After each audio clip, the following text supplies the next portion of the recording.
ITIR information technology investment reason మన హైదరాబాద్ కు ఉండే చట్టం ప్రకారం ఉండే దాన్ని కూడా తీసేసినాడు అదే విధంగా పర్లేదా ITIR తీసుకొని పోయినాడు. తెలంగాణకు వచ్చిన 7 మండలాలు మనకు 400 మెగావాట్ల పవర్ ఇచ్చేటువంటి సీలేరు పవర్ ప్రాజెక్టు తీసుకెళ్లిపోయి ఆంధ్రాకి అప్పచెప్పినాడు. మళ్ళా ఇప్పుడు ఏమంటున్నాడు, మీ గోదావరి జలాలు మీ కృష్ణా జలాలు తీసుకుపోయి తమిళనాడు కర్ణాటక ఇస్తా అంటున్నాడు. ఒప్పుకుందామా? యుద్ధం చేద్దామా?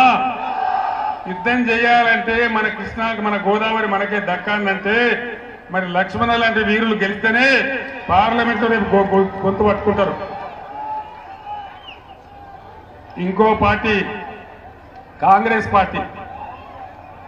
పార్టీ వచ్చిన 5 నెలల్లో బీఆర్ఎస్ గవర్నమెంట్ లో శివారు ప్రాంతాలలో మల్కాజిగిరి నియోజకవర్గం ప్రాంతంలో మంచినీటి సరఫరా ఎట్లా ఉండే మీ అందరికీ తెలుసు.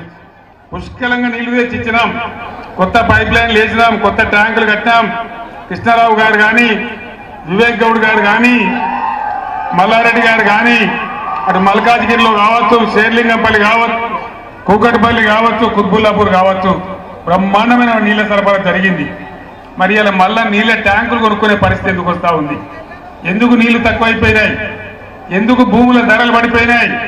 ఎందుకు రియల్ ఎస్టేట్ ఆగిపోయింది? జంట నగరాలను నేను ముఖ్యమంత్రిగా ఉండే రోజు పవర్ ఐలాండ్ గా మార్చిన, నేను పవర్ ఐలాండ్ గా. న్యూయార్క్ లో, లండన్ లో కరెంటు పోవచ్చు కానీ హైదరాబాద్ లో కరెంటు పోకుండా చేసిన నేను. అది మీ అందరికి తెలుసు. కేసీఆర్ ముఖ్యమంత్రి ఉన్నప్పుడు కన్ను రెప్పగొట్టే పాటు కూడా కరెంటు పోలేదు. పవర్ ఐలాండ్ చేసినాం. రాష్ట్రంలో ఉండే అన్ని జనరేటింగ్ స్టేషన్లతోని దీన్ని నేషనల్ గ్రిడ్ లో కూడా లింక్ చేసినాం. అంత బాగా చేసినటువంటి హైదరాబాద్ నగరంలో నేను రోజు సోషల్ మీడియాలో చూస్తా ఉన్నా. నిన్న కొద్దిపాటి వాన పడితే 6 గంటలు 8 గంటలు కరెంటు పోతా ఉంది, 10 గంటలు కరెంటు పోతా ఉంది. రాష్ట్రం ప్రతిష్ట పోతా ఉంది, పరిశ్రమలు వెళ్ళిపోతా ఉన్నాయి. కార్నింగ్ అనే పరిశ్రమ 1000 కోట్ల పెట్టుబడులతోని నేను ముఖ్యమంత్రి కూడా నాడు పెట్టడానికి వస్తే అది మద్రాసు తరలి వెళ్ళిపోయింది, ఈ ప్రభుత్వం మీద నమ్మకం లేక. ఈ విధంగా పరిశ్రమలు పోవడం, కరెంటు పోవడం, మంచినీళ్ళు పోవడం, నగరం యొక్క బ్రాండ్ ఇమేజ్ అంతర్జాతీయంగా పడగొట్టే దుర్మార్గ చర్యలకు ఈ కాంగ్రెస్ ప్రభుత్వం పాటుపడతా ఉంది. రియల్ ఎస్టేట్ కింద ఎటువంటి ధరలుండే హైదరాబాద్ లో, ఎంత బాగా వ్యాపారం జరిగేది. ఈ ముఖ్యమంత్రి ఆర్ఆర్ ట్యాక్స్ వసూలు చేస్తున్నాడని ప్రధానమంత్రి నరేంద్ర మోడీయే చెప్పిండు. మొన్న రియల్ ఎస్టేట్ల దగ్గర స్క్వేర్ ఫీట్ కింద వసూలు చేసి ఢిల్లీకి కప్పం కడుతున్నారని చెప్పి ప్రధానమంత్రి గారే స్వయంగా చెప్పిండ్రు. అంటే అవినీతికి ఆలవాలని చేసి హైదరాబాద్ యొక్క బ్రాండ్ ఇమేజ్ ని దెబ్బతీస్తా ఉన్నారు. పరిశ్రమలు తరలిపోతా ఉన్నాయి, ఐటీ రంగం కూడా కుదేలవుతా ఉంది. నేను మీ అందరినీ ప్రార్థించేది ఒకటే, తెలంగాణ కోసం పేగులు తెగేదాకా కొట్లాడే ఒకే ఒక పార్టీ బీఆర్ఎస్ పార్టీ.